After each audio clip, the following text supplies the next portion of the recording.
Today we're going to catch up with adventure surf photographer Rambo Estrada and hear about his new book, Unbound.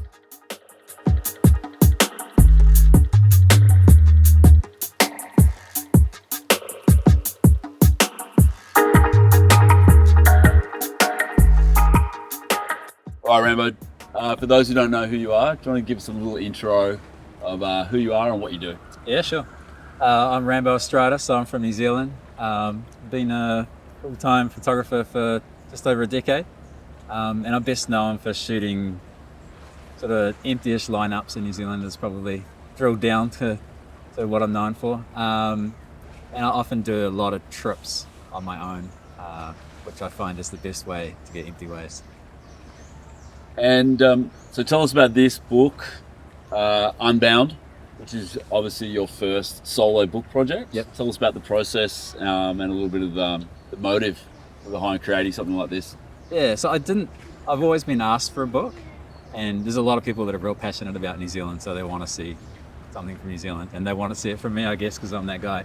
But I wasn't really ready to make a book because I felt like a book was something you sort of did at the end of your career and be like, oh, this is everything that I've done. Well, that kind of seems to be the way mostly.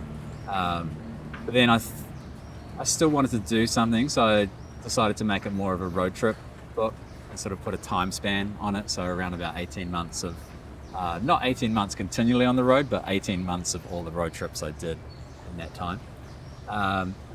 And part of my motivation for doing it was I love going on those road trips, but it's quite hard to justify to yourself to be out there, just kind of living that life. So having a project to work towards sort of made it feel like a lot more meaningful. And then I guess too, it was real satisfying having like a really nice end use for those images that I'm shooting, rather than just shooting and maybe someone might want to run it in a magazine, or it might just end up like 1,000 pixels wide Sure. on somene's phone. Just tell me about that creative process, now being in total control. Yeah, I found the whole process super rewarding. It's because when you shoot and you send it away, they'll choose what they want, which is often the ones that you like the least. But the most rewarding part of the whole process I found was doing the photo pairings. So getting two images that look good together, sort of editing them so their tones get along, all the colors get along. And I also decided to lay out the book myself. And I probably wasn't quite qualified to do that job, but I found that as such a rewarding part of the process. It's probably the bit of the process that I enjoyed the most, is when you're putting those images on the page, and then when you get two images that look great together, it just gives you like more satisfying feeling than when you captured those images at the time, I think. So obviously you've learned some new skills in this process. Is there anything that stands out in creating the book that's a new skill for you? Yeah, I think I've always thought to myself that anyone can do anything if they're prepared to put in the time to learn. And it is real satisfying not be able to do something at all and then maybe watch 4 hours worth of YouTube, and then kind of be able to do it, and then watch a bit more YouTube on the things you don't know how to do.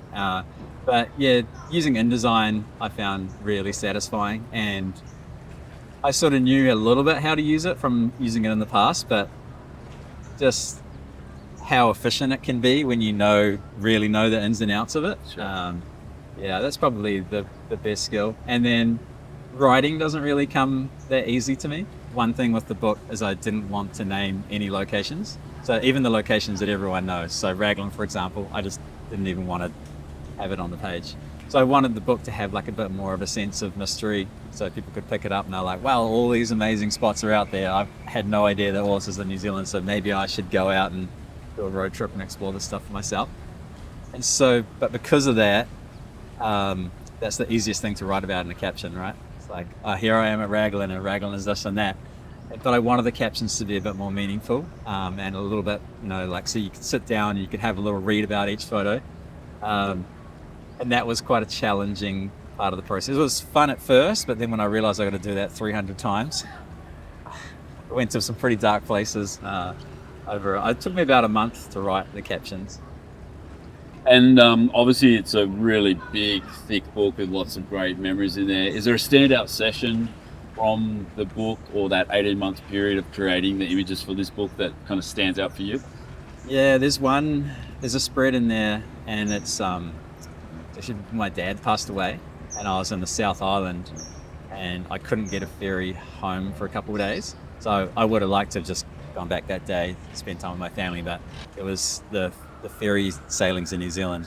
There's often a ferries out or whatever. It's quite hard to get a change. So I could change to like 3 days away, and then I was like, man, what do I do now? This feels weird to still be doing what I'm doing.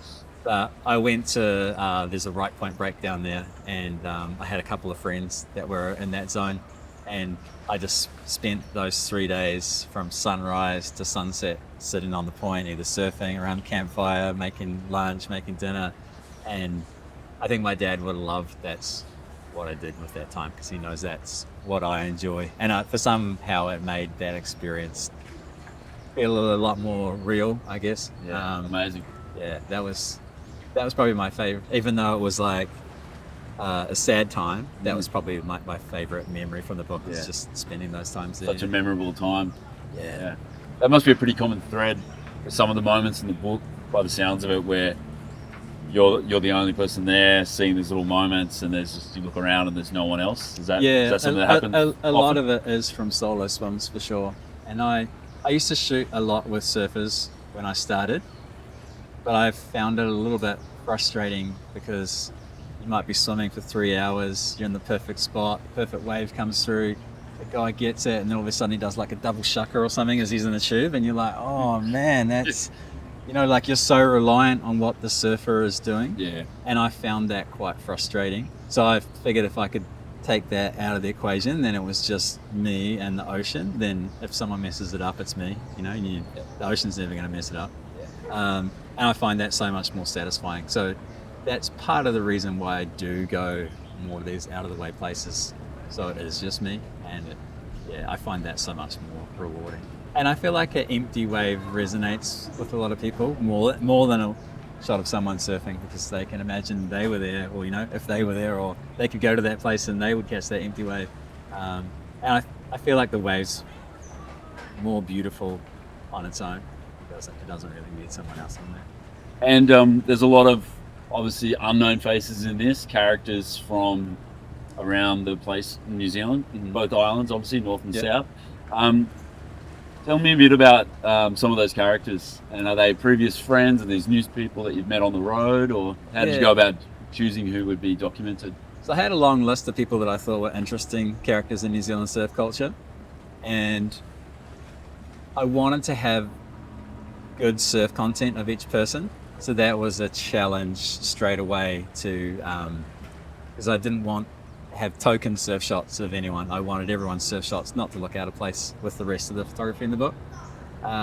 So I ended up with 12 people, and I just recorded a conversation. So as we are now, we're just sitting down having a chat. And they're all people that I know. So the conversations all flowed quite easily. So obviously New Zealand's known for its great waves, but also its really harsh and sometimes intense weather systems. Was there any adventures during this period that tested you, as far as like being on the road or being solo out in these kind of like extreme conditions? Yeah, my favourite part of New Zealand is the south coast of the South Island, and it's because it's so wild and raw. There's always swell there.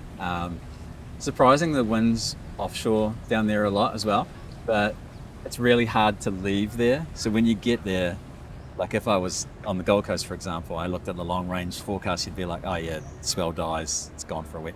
Down there, you're like, oh, there's another swell coming on Thursday, there's one coming on Saturday, there's one coming on Monday. So it's very difficult to leave, but the between days are often really stormy and wild, and there'll be just full torrential rain. So I think the cool thing about New Zealand, and what I often will tell people, is they'll be like, oh, should I do a surf trip to New Zealand? I'm like, you shouldn't come on a surf trip, you should definitely come on a trip and bring your surfboard, because there's so much more to New Zealand than just waves. With you being in the water, was there a certain particular setup that you use in the water that seems to be more effective for you? A lot of this is quite dramatic, as much about the landscape as it is the action. Sure. Can you tell me a little bit about your choices when you're in the water? Yeah, I would have shot probably 80% of the water stuff with 7200 2.8, the GM Mark II. I love the 7200 because we have such amazing backdrops in New Zealand, and then the longer focal length just brings the backdrop in closer, makes it bigger, more impressive in the frame. And so yeah, sometimes if I was traveling light, I'd only take the 7200 port. I'd just leave that on. That would be all I would shoot with. So I feel like 70mm you can do a lot, and then you've got all the way out to 200. But I will mostly seem to hang out at about 135. Well, that seems to be kind of like the sweet spot. That, yeah, just makes that background a little bit bigger and a little bit more impressive. I guess, is there anything else that people should know about this book before they check it out? Anything that you want to make sure that people understand about the project or what's in the book? Everyone's probably going to have their own idea of what this book is, but it really is a road trip book, and it's a road trip book from my perspective. It's not like a guide to surfing in New Zealand, for example. It's a book about a guy that loves being on the road, and everything that I write in there is quite personal, and a lot of it is from my perspective. And then it's also about the interesting characters that I meet on the road and their stories. And you've made very clear this is volume 1, and people expect this to be an ongoing project if time permits. I'll definitely do another one for sure. Yeah. I've committed to it on the title. Volume 1 looks nice, but yeah, I'm excited to shoot again, and I've sort of thought of ways that I can do it with a similar theme, but will maybe be a bit more. Some of it's quite brutal, being on your own and doing that traveling. So, for the next one, I think anyone that's featured in there, I'm gonna make them come on a week road trip with me, and then that way. Portraits can be more like environmental portraits, more natural, sort of candid stuff. So that's sort of my aim for the next one. Cool. And we can't go past the cover. Tell me a little bit, or as much as you can, about this awesome session here on the cover. So that's my buddy Leon Santoric on the cover. He's the world's he said it's the seventh cover he's ever had. So he's had a lot of magazine covers over the year, but he'd be in his early 40s now. And he's absolute frother, and he cannot possibly ever keep anything to himself. So I've showed him the photo, and after that session I was like, man, I've got a pretty special photo of you, I think. And he's always very excited about photos of himself, and he was like, I gotta send it to me. And I was like, I'm not sending you this photo. So he came around to my house the next day. He hasn't been to my house for like 5 years, but he was around the next day, and he was poring over it. He was telling me there was better frames than this one. I was like, I think this is the one I like.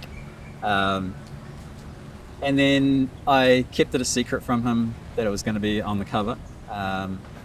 And the first he knew about it was when he got tagged on Instagram, and then he rang me straight away, and he was just absolutely fizzing. Pleasant surprise. Yeah, so this is it's a sandbar on the west coast, and can be quite fickle. And I've spent a lot of time out there, and that's by far the best wave I've ever seen out there.